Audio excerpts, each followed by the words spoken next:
Hello and welcome to the Watering Hole. Thanks for checking out this clip. Don't forget to like and subscribe because that'll make the baby Jesus cry, and I know how much you guys love making the baby Jesus cry. So, moving on, we're going to get to the faith-based leader for Philly's Moms for Liberty chapter is a registered sex offender.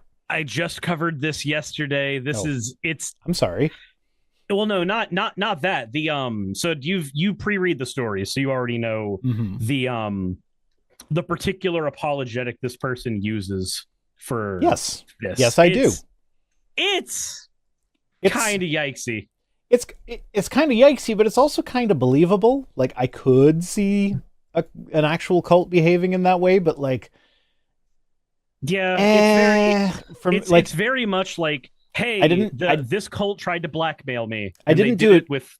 Yeah, so I didn't do a deep dive into them, but from what I did read, it did not seem that was the kind of behavior they engaged in. Like, they didn't really do stuff like that to try and keep people trapped in them.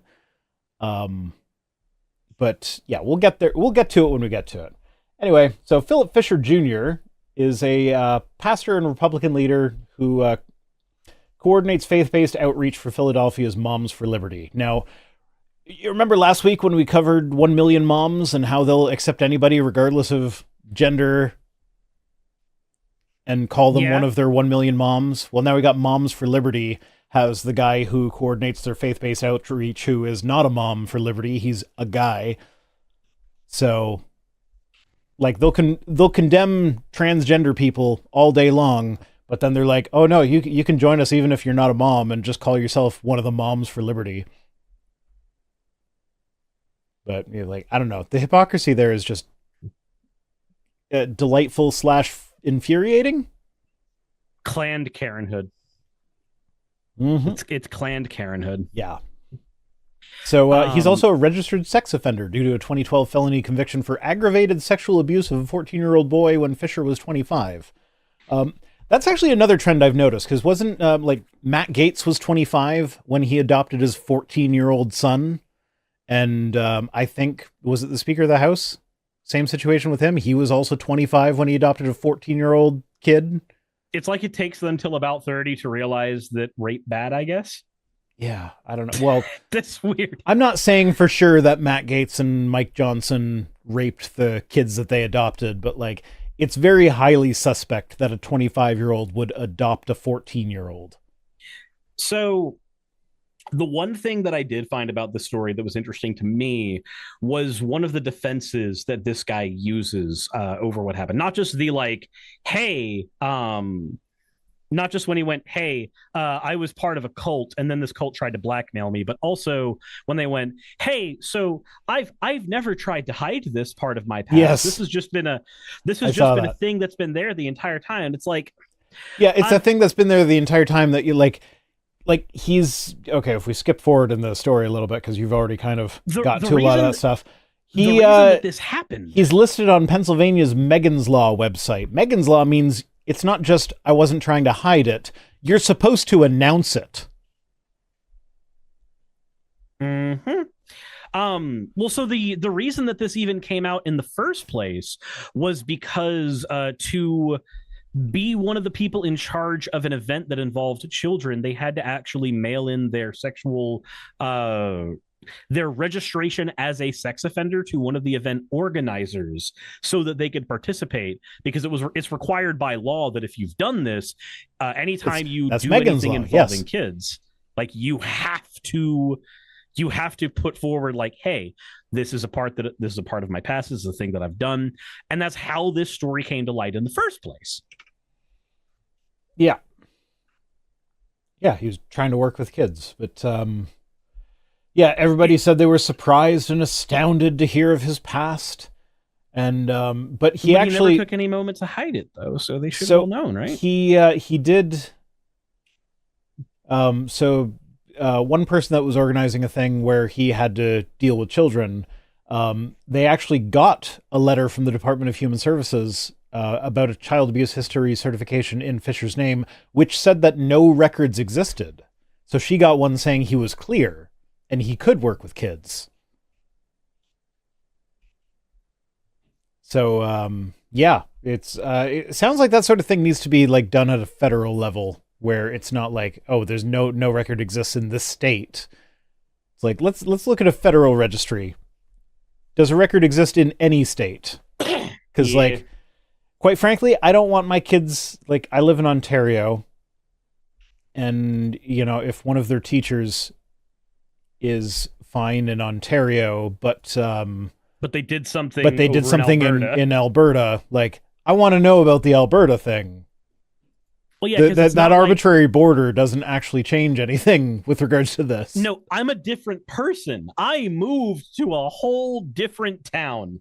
That makes me a brand new, reborn, redeemed me. Mm-hmm. Just We've got Sakura. I think it's Sakura, right? That one? yeah, Sakura. Sakura says, today the transphobic right-wingers seem to have a disproportionate rate of abusing children. Yeah, that's Weird. one of the things that I've noticed on threads, actually, is they seem to be keeping up with all the, like, everybody that gets caught abusing kids or having child porn or something along those lines. And every time, it's not a drag queen, it's not a trans person. It's a priest, it's a cop, it's a pastor, it's all these people that are railing against, you know, trans people, saying that trans people are groomers. Yep. Like, fuck off, man. You got a literal child molester. There's a reason that the adage for the last few years has been that every Republican Mhm. accusation is a confession. Yep. I don't like pretending that adage holds true all the time, because there's obviously, like, it's obviously impossible to be a 100% truism, but So then it just keeps happening. yeah, no, like, I have never really cared for the argument that, like, oh, the pastors who preach the loudest against homosexuality are closeted homosexuals. I've never really cared for that, because It makes it That- seem like gay people are the only ones oppressing themselves. yeah, but that also turns it into like, it kind of goes back to using gay as an insult.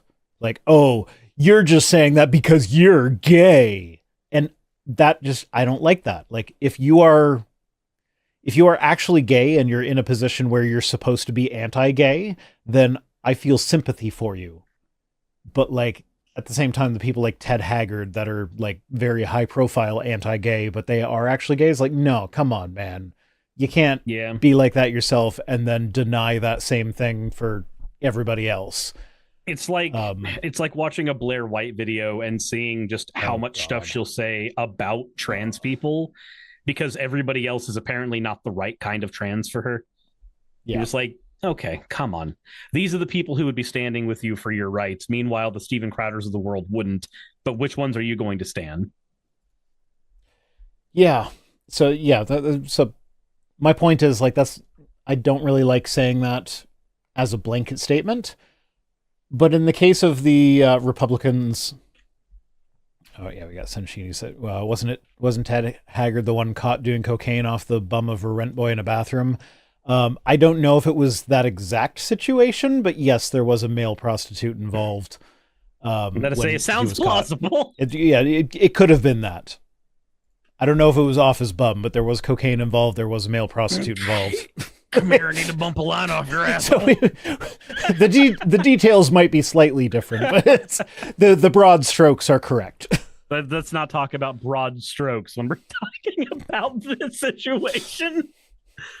Hey, Mainly because if they're you not enjoy broad. broad strokes, go to adamandeve.com and use code. I'm not sponsored by adamandeve.com, but they should sponsor me, because my audience would totally go for that. Go to ddlgplayground.com, use coupon code Cirrus. I am sponsored There by you Sex go. Shop. There you go. Perfect. Everybody do that for your sex shop needs. And then Cirrus, send in a good word for me. You still haven't done that. Or they just ignored you. Oh, over at DDLG Playground. Yes. So the story there is that they have actually retired I know. their sponsorship program. I know. And I was like, hey, I have a degenerate audience as well. So if they're still That's fair. sponsoring you, they can sponsor me as well.